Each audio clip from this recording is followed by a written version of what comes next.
অজামিল যে অন্তে নারায়ণ নামকে স্মরণ করে তার উদ্ধার হয়েছে, এই অজামিল কে ছিল এটা আমাদের জানা বিশেষভাবে প্রয়োজন। অজামিলের জীবনীতে আমরা দেখতে পেয়েছিলাম, পূর্ব জীবনীতে অজামিল ছিল একজন ব্রাহ্মণ সন্তান। তার পিতা প্রতিদিন সেবা দিত ভগবানের। অজামিল গিয়ে বাগান থেকে কি আনতো গো? ফুল চয়ন করে আনতো, পুষ্প আনতো, তুলসী পত্র আনতো, বেলপত্র আনতো, তার বাবাকে সাহায্য করত। বাবা সেগুলো দিয়ে ভগবানের সেবা আদি করতো। একবার শোনো, প্রতিদিন আনতো। একদিন কি হলো মা, এই প্রসঙ্গে খুব সুন্দর একটা কথা আছে মা। এক সময় 3 জনের ঝগড়া হয়েছে। কয়জনের গো মা? 3 জনের ঝগড়া। দেন দিয়ে শুনবেন কথা, খুবই সুন্দর দৃষ্টান্ত। 3 জনের ঝগড়া হয়েছে, জ্ঞান, কর্ম আর ভক্তি। ঝগড়াটা কি নিয়ে হলো? জ্ঞান বলছে আমার মতো বড় আর কেউ নাই, কর্ম বলছে আমার মতো বড় আর কেউ নাই, ভক্তিও বলছে তোদের সবার থেকে বড় হবে। ঝগড়া মীমাংসা করার জন্য কার কাছে যেতে হবে? ব্রহ্মার কাছে গেল। কার কাছে গেল? ব্রহ্মার কাছে গেল।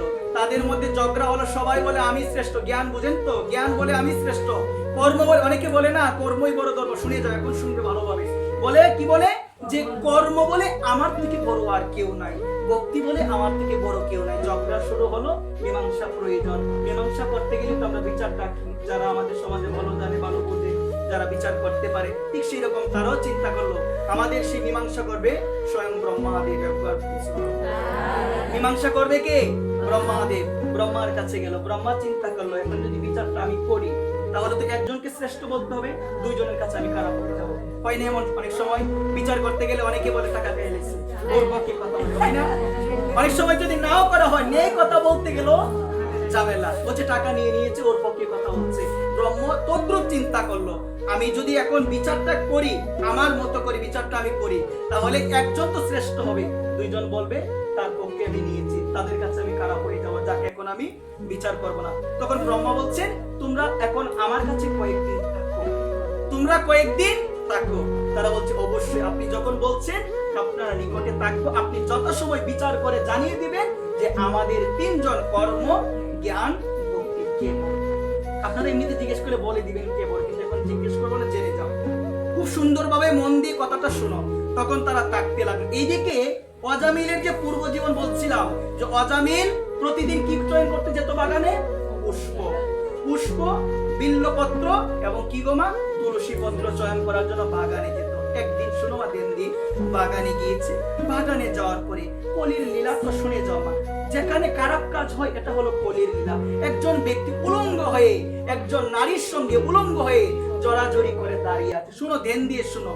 সে যখন বাগানে গেল, ওই রকম দৃশ্য দেখার পরে সে তাকিয়ে রইল, সবকিছু ভুলে গেল, এই দিকে তাকিয়ে রইল। আমরাও বর্তমান সময় খারাপ দিকে আমাদের নজরটা বেশি যায়। একটা মানুষের ভালো দিক আমরা দেখি না, খারাপ যদি একটা দিক পাই গো মা, আমরা শেষ। এরকম হয় না আমাদের সমাজে? আমরা খারাপটা নিয়ে বেশি আলোচনা করি মা। আমরা হয়তো বা মুখে বলি, কিন্তু আমাদের দ্বারাই সংগঠিত হচ্ছে। তদ্রুপ মা, কথাটা বোঝো মা। সে গেল কিসের জন্য? আর বললো কি? গিয়ে তাকিয়ে রইল। ব্রহ্মা বলল এই সুযোগ। কর্মকে ডাক দিল, বলছে কর্ম তুমি এদিকে আসো, তুমি নিচের দিকে তাকাও, সমস্ত কিছু দেখতে পেলো। বলছে আমাকে কি করতে হবে? বলছে কর্ম, তুমি তো বলছো তুমি শ্রেষ্ঠ, তুমি যদি শ্রেষ্ঠ হও কর্ম, তাহলে যে ব্যক্তিটা দাঁড়িয়ে এহেন কর্মগুলো দেখছে, তুমি তাকে এহেন কর্ম থেকে বিরত করে আমার কাছে যদি নিয়ে আসতে পারো, তুমি শ্রেষ্ঠ। কর্ম বলছে এটা আবার কি কর্ম? এটা তো একদম সহজ, আমি যাব তাকে এই কর্ম থেকে বিরত করে, সেজন্য এগুলো না দেখে এগুলো থেকে বিরত করে তোমার কাছে আমি নিয়ে আসবো। কর্ম চলে আসলো। কর্ম আসার পর ডাকছে তুমি আসো আমার দিকে। সে আর কোনো দিকে তাকায় না, বারবার ধাক্কা দিচ্ছে, কিন্তু সে খারাপ দিকে তাকিয়ে আছে। এটা কলির লক্ষণ। কলি মানে হলো খারাপ কাজ, কলি মানে হলো কলহ। এই কলি যুগের মধ্যে শুনো, মন দিয়ে শুনো, কলি কয় জায়গার মধ্যে অবস্থান করে গো? 5 জায়গার মধ্যে অবস্থান করে। কয় জায়গার মধ্যে? দেন দিয়ে শুনে, কয় জায়গার মধ্যে অবস্থান করে? 5 জায়গার মধ্যে কলি অবস্থান করে। আমরা দেখতে পেয়েছিলাম ভাগবতের মধ্যে আছে মা, যখন মহারাজ পরীক্ষিত কলি মহারাজকে মারার জন্য যখন উদ্যত হয়েছে মা, দেন দিয়ে শুনবেন, তখন কলি মহারাজ, এই কলি তখন প্রার্থনা নিবেদন করেছিল, বলছেন আমাকে মারবেন না, আপনি আমাকে জায়গা দেন, যে জায়গা দিবেন আমি সেখানে থাকবো, অন্য কোথাও আমি যাব না। বলছে তোকে জায়গা দিচ্ছি। প্রথম জায়গা দিল জুয়া খেলা, যেখানে জুয়া হয়। কলিযুগে জুয়ার পরিমাণ অনেক বেশি। এখন চলে। এখানে ভদ্র পরিবারের ফ্যামিলির ছেলেগুলো জুয়া খেলে, এগুলো অনেক আছে, বিশেষ করে আমাদের এলাকার মধ্যে অনেক আছে জুয়া খেলে, অনেক মা। শুনে যাও মা, যারা জুয়া খেলে তারা জীবনও ভগবত প্রাপ্তি করতে পারবে না, জীবনও করতে পারবে না। কারণ বলছি কি, যারা জুয়া খেলে তাদের কাছে ভগবান থাকবে না, থাকবে না, থাকবে না। এটা ভাগবত প্রমাণ। যেখানে জুয়া খেলা হয় সেখানে কলি থাকে, সেখানে ভগবান থাকে। সেখানে কে থাকে সবাই শুনো? কলি থাকে। তারপরে সুরাপান, দেখবেন এখন পূজার নামেও মদ্যপান চলে। যদিও শাস্ত্রে বিধান আছে মা, বিধান আছে। কিসের বিধান? এটা অনেক বিধিবিধান আছে, অনেকে জানে মা। কি রকম ভাবে প্রসাদ পেতে হয় এটারও বিধান আছে, কিন্তু বর্তমানে এগুলোর নামে এখন ডালাডালি চলছে। হয় কিনা বলেন না? হয়। সুরাপান, মদ্যপান। কিন্তু বৈষ্ণবীয় মতে যারা আছো, দেন দিয়ে শুনে যাও, বায়ু পুরাণে আছে বিধান। বায়ু পুরাণে বলছে, কেউ যদি একবার এই সুরাপান করে মা, ভগবান কৃষ্ণ তার হাতে সেবা কোনোদিন গ্রহণ করবে না, যদি না সে প্রায়শ্চিত্ত না করে একবার। কারণ যেটাকে বলে এটার উল্লেখ আছে। কিভাবে কারণ বানাতে হয় যারা যথার্থ পণ্ডিত তারা জানে, কিন্তু কারণের নামে এখন কি হয় জানো তোমরা সবাই? তোমরা সবাই জানো কি করে কারণের নামে। এখন আমরা দেখি এগুলো প্রসাদ বলে চালিয়ে দিই। এখন মা জানা বিশেষভাবে প্রয়োজন। একটা হলো কারণ কোনটা আর কোনটা আমরা করছি আমরা এগুলো জানি না। বিভিন্ন ডাবের জল আদি বিভিন্ন কিছু দিয়ে এটা বানানো হয়। এখন কি এগুলো হয়? এগুলো হলেও মা, কিন্তু এগুলোর নামে কি করা হয়? আওয়াজ দিয়ে বলেন না কেন? বোতল এনে একবার বেঁচে হলো। শোনো মা, এগুলোর নামে হচ্ছে এটা। যেখানে কি হয় গো মা? জুয়া খেলা হয়, সেখানে কে থাকে? সবাই মন দিয়ে শুনো। সেখানে কে থাকে? কলি থাকে। যেখানে সুরাপান করা হয় সেখানে কে থাকে? সেখানে কলি থাকে। যেখানে অবৈধ স্ত্রী সঙ্গ, অবৈধ পুরুষ সঙ্গ হয় সেখানে কে থাকে? কলি থাকে। এটা মনে মনেও হয় না, জানা প্রয়োজন। তুমি যদি এখানে বসে থাকে মনে মনেও চিন্তা করে এই ধরনের, যদি নাও তুমি করো, মনে মনেও যদি করো, তাহলে কিন্তু তোমার অবৈধ সঙ্গ হচ্ছে একবার। তারপরে বলছে কি? তারপরে বলছে পশু হত্যা করা, জীব হত্যা করা। যেখানে পশু হত্যা হয়, যেখানে জীব হত্যা হয় সেখানে কে থাকে? কলি মহারাজকে 4টা জায়গা প্রথমে দিল। কলি মহারাজ বলল, এই 4 জায়গার মধ্যে তো সবাই যায় না, আপনি যদি আরেকটা জায়গা আমাকে দিতেন, আপনি যদি আরেকটা জায়গা আমাকে দিতেন। পরীক্ষিত মহারাজ বলছে, তোমাকে স্বর্ণের মধ্যে জায়গা দিয়ে দিলাম। অনেক খুশি, বলছে শুনে যাও, স্বর্ণের মধ্যে জায়গা দিলাম। কোন স্বর্ণ? অবৈধ পথে, অবৈধ পথে যে স্বর্ণ আনা হয় ওই স্বর্ণের মধ্যে কলি থাকে। ওইখানে ধ্যান দিয়ে শুনবেন, বেশি স্বর্ণ দিলেও কিন্তু কি আসে? অহংকার। স্বর্ণ না দিয়ে তুলসী মালা দিয়ে ভগবানের নজর থাকবে। স্বর্ণ দিয়ে মন্দিরে গেলে আপনারও নজর থাকবে এদিকে, সুরেরও নজর থাকবে এদিকে। আপনি কি ভজন করবেন? আপনি আরে নিয়ে যায়, আপনি বারংবার তাকাবেন এদিকে, বারংবার দেখবেন, নিয়ে যায়, এভাবে দেখে রাখবেন। তাহলে চুরের দৃষ্টি যেন না পড়ে, ভগবানের দৃষ্টি যেন পড়ে। তুলসী মালা বেশি করে দেন, বেশি করে তুলসী মালা দিবেন, মন দিয়ে শুনবেন। তাহলে আমরা কয়টা জায়গা পেলাম? 5টা জায়গা। সবাই শুনবেন মনোযোগ দিয়ে। তখন সে গেল আনার জন্য। কে গেল গোমা? কর্ম গেল। কোনোভাবেই পারে না। চলে এসেছে ব্রহ্মার কাছে। ব্রহ্মার কাছে আসার পরে আজকে মাথাটা নিচু। অনেক সময় দেখবেন যখন আমরা উচ্চ স্বরে বলি এই কাজটা করবো, যখন পারি না তখন কিন্তু মাথাটা অটোমেটিক নিচু হয়ে যায়।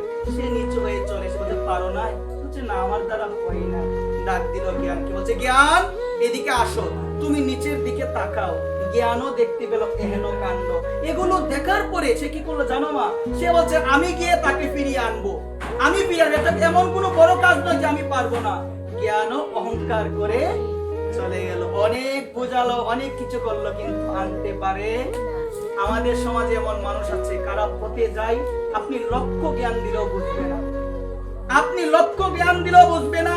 মানে একদম নষ্ট হয়ে যাচ্ছে, নষ্ট হওয়ার পথে চলে গিয়েছে। কোটি জ্ঞান তার জন্য দেন, কোনো লাভ হবে না। জ্ঞান দিল না, এত জ্ঞান, তুমি অবৈধ দিকে যেও না, কিন্তু সে বুঝতে পারলো না। তারপরে ডাক দিল ভক্তি মহারানীকে, বলছে ভক্তি তুমি এদিকে আসো। কাকে ডাক দিয়েছে সবাই বলো? শুনে যাও। ভক্তিকে ডাক দিল। ভক্তিকে বলছে, ভক্তি তুমি নিচের দিকে তাকিয়ে লক্ষ্য করো। ভক্তি সবকিছু দেখলো। এখন ভক্তিকে বললো, ভক্তি তুমি গিয়ে তাকে কি আমার কাছে নিয়ে আসতে পারবো? অবশ্যই নিয়ে আসতে পারবো। বলছে যাও। বলছে এখন আমি যাব না, এখন আমি যাব না। বলছে কখন যাবে? বলছেন ও এগুলো দেখতে দেখতে যখন অধপতন ওর শুরু হয়ে যাবে, সমাজের মানুষ যখন লাঞ্ছনা দিবে, তিরস্কার করবে, তখন তার ভিতরে আমি যাব এবং তাকে গিয়ে উদ্ধার করে আপনার কাছে নিয়ে আসবো। কাজ এখন করো, ওখন গেলে ও বুঝবে না। এখন যদি যায় ও কখনো বুঝবে না। যখন ওই অধপতনে চলে যাবে, সমাজের মানুষ যখন ধিক্কার দিবে, ও খারাপ, ও নষ্ট, যখন ধিক্কার দিবে তখন তার ভিতরে গেলে তার অনুভূতিতে আসবে এগুলো করা ঠিক না, আমি চলে যাই ব্রহ্ম। তাহলে দেন দিয়ে শুনবেন কথাটা, শ্রেষ্ঠ কে জগতে? আওয়াজ দিয়ে বলেন না, শ্রেষ্ঠ কে? কর্ম, জ্ঞান, ভক্তি। এর মধ্যে শ্রেষ্ঠ কে গো? ভক্তি। মহারানী একবার প্রিন্স। ভক্তি ছাড়া সব বৃথা। যতই কর্ম করো, যতই জ্ঞান থাকুক না কেন, বৈষ্ণব কবি প্রেমানন্দ ঠাকুর বলছেন, হরি না জানিয়া লক্ষ কোটি জ্ঞান যদি তোমার মধ্যে থাকে, হরি না জানিয়া লাখো যদি জানো, সেই জানা কেবলই চাই, সেই জানার মাধ্যমে ভগবত প্রাপ্তি হবে না, হবে না, হবে না। যতই পণ্ডিত হও না কেন, যদি তুমি হরিকে না জানো, তোমার সবকিছু বৃথা হয়ে যাবে। হরিকে জানতে হবে। আর হরিকে কিভাবে জানা যায়? ভক্তির মাধ্যমে। বক্তা মাম অভিজানতি, গীতার মধ্যে আছে, ভগবান বলছেন, ভগবান গীতার মধ্যে অষ্টাদশ অধ্যায়ে খুব সুন্দরভাবে বলছেন, বক্তা মাম অভিজানতি জাবান যশস্মি তত্ত্বত। কি বলছেন?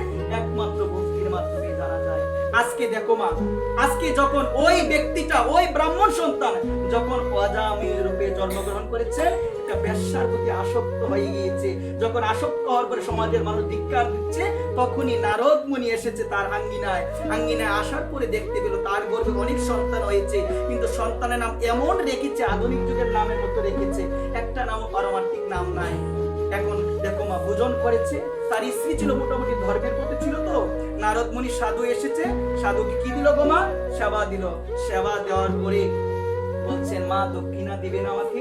যখনই এই কথাটা বললো মা, অজামিল রেগে একদম ফায়ার হয়ে গিয়েছে যে আমি তোমাকে দক্ষিণা দিব, আমি দক্ষিণা দিতে পারবো না। দেন পূর্বক শোনো, বৈষ্ণব সেবা দিলে দক্ষিণা বৈষ্ণবকে দিতেই হবে, না হলে ওই বৈষ্ণব সেবার পুণ্য তুমি কখনো পাবে না, কখনো তুমি পাবে না। বৈষ্ণব সেবা দিতে গেলে মন দিয়ে শোনো, দক্ষিণা দিতেই হবে, না দিলে ওই বৈষ্ণব সেবার ফল একদম জিরো। কি সেবা দিতে হবে? মন দিয়ে শুনবেন।